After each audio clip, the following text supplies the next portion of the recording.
મીરાબાઈએ કીધું છે. મીરાબાઈ એવા હંસલો ને બગલો રે. હંસ અને બગલો આ બે રંગે રૂપે એક જ હરખા લાગે. તમે દૂરથી જોવો ને હંસ અને બગ આ બે સેમ છે. એવા હંસલો ને બગલો રે એ જ રંગે રૂપે એક છે. તો એને કેવી રીતના ઓળખવા? કેમ ખબર પડે કે આ હંસ છે ને આ બગલો છે? ઈ તો એના આહાર થકી ઓળખાય રે. એના ભોજનથી ઓળખાય. એક સાચા મોતી ચરે છે અને એક માછલી ન ખાવાનું ખાય છે. એના આહારથી ઓળખાય. એમ આપણે પણ આપણા આહારથી ઓળખાઈએ છીએ. આપણે હિન્દુ સનાતન ધર્મના વારસદાર છીએ. આપણો આહાર કેવો છે? આપણું ભોજન કેવું છે? આપણે ન ખાવા યોગ્ય વસ્તુ ન ખાઈએ. ક્યારે ખાઈએ તો નહીં, આપણા ઘરમાં પણ નહીં. ક્યારેય ન હોવું જોઈએ.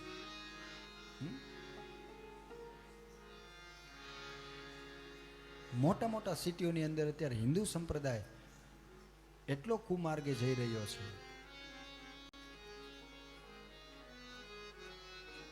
એક ફેશન છે, સાંભળજો. આ મેં જોયેલું છે મોટા મોટા સિટીઓમાં.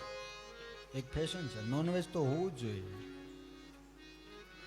અરે લગ્નમાં હોતન હોય, વિચાર તો કરો.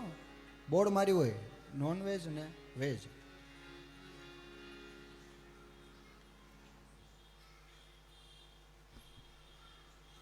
આહાર શુદ્ધિ. આપણે હિન્દુ છીએ, આપણે ન ખવાય. આપણા ઈષ્ટદેવ, આપણા કુલદેવી, આપણા ભગવાન આપણાથી નારાજ થાય એટલી તો શરમ હોવી જોઈએ ને આપણે. અથવા તો આપણા પિતૃ, આપણા પૂર્વજો કોણ છે એટલું ખાલી વિચારો ને તોય તમે ખરાબ કામ નહીં કરો ક્યારે. દરેક વ્યક્તિ, કોઈ સંપ્રદાયને લગતો કે કોઈ સમાજને લગતી વાત નથી કરતો હું. આપણા પૂર્વજો કોણ છે એટલું વિચારો. તમારી 7મી કે 6ઠી કે 7મી 8મી પેઢીએ કોણ હતું એટલું વિચારો તો તમને ખબર પડી જાય કે આપણે કોનું સંતાન છીએ. તમે ક્યારેય ખોટું કામ નહીં કરો, ખરાબ કામ નહીં કરો. એવા હંસલો ને બગલો રે એ જ રંગે રૂપે એક છે. આહાર થકી ઓળખાય.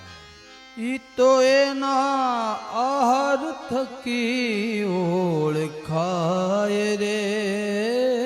ભવના ફેરા નહીં તો મટે. પછી કીધું કોયલ અને કાગ. કાગડો અને કોયલ આ બે એક છે, રંગે રૂપે એક સેમ લાગે. વૃક્ષ ઉપર બેઠા હોય કોયલ ને કાગ, તો બેયનો રંગ કાળો. એને કઈ રીતના ઓળખવા? ઈ તો એની બોલી થકી ઓળખાય રે. એક કર્કશ બોલે છે ને એક મીઠું બોલે છે. આપણી ભાષા શુદ્ધ હોવી જોઈએ. આપને ઈ ઉપદેશ આપે છે કે જેમ કોયલ મીઠું બોલે એમ આપણે પણ સામેની વ્યક્તિને ગમે એવું બોલવું જોઈએ, કાગડા જેવું નહીં. એવા કોયલ ને કાગરે એ જ રંગે રૂપે એક છે. ઈ તો એની બોલી થકી ઓળખાય રે. ભવના ફેરા નહીં તો મટે. પછી મીરાબાઈ કીધું કે દરેક વ્યક્તિને ગુરુ હોવા જોઈએ. ગુરુ વગરનું કોઈ ન રહેવાય. નુગરા નહીં રહેવું જોઈએ. નુગરાને ક્યારેય મુક્તિ ન મળે, યાદ રાખજો. દરેકને ગુરુ તો અવશ્ય હોવા જોઈએ. જેને જે પસંદ આવે પણ ગુરુ અવશ્ય હોવા જોઈએ. એવા નુગરા ને સુગરા રે. સુગરા એટલે ગુરુ ધારણ કર્યા હોય ઈ નુગરા, જેને ગુરુ નથી. એવા નુગરા ને સુગરારે એ જ રંગે રૂપે એક છે. આમ કોઈ ખબર ન પડે કે આને ગુરુ નથી ને આને છે, પણ એને ઓળખવા હોય તો એના સંસ્કારથી ઓળખાઈ જાય. કોઈ બે વ્યક્તિને બેસાડો, એકને ગુરુ છે ને એકને નથી, એને તમારે ઓળખવા હોય તો અડધી કલાક એને પાસે બેસાડો નજીક એટલે ખબર પડી જાય કોને ગુરુ છે ને કોને નથી. કારણ કે એના સંસ્કાર કહી દે, એનું વર્તન કહી દે.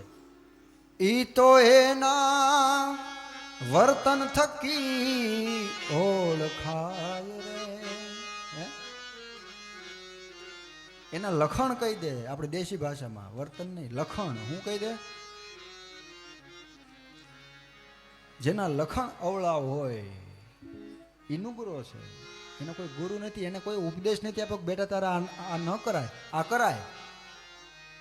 જેના કોઈ ગુરુ, જેને નિશાળમાં વંડિયું ઠેકી હોય એને તમે શું કહો? આહાવ દેશ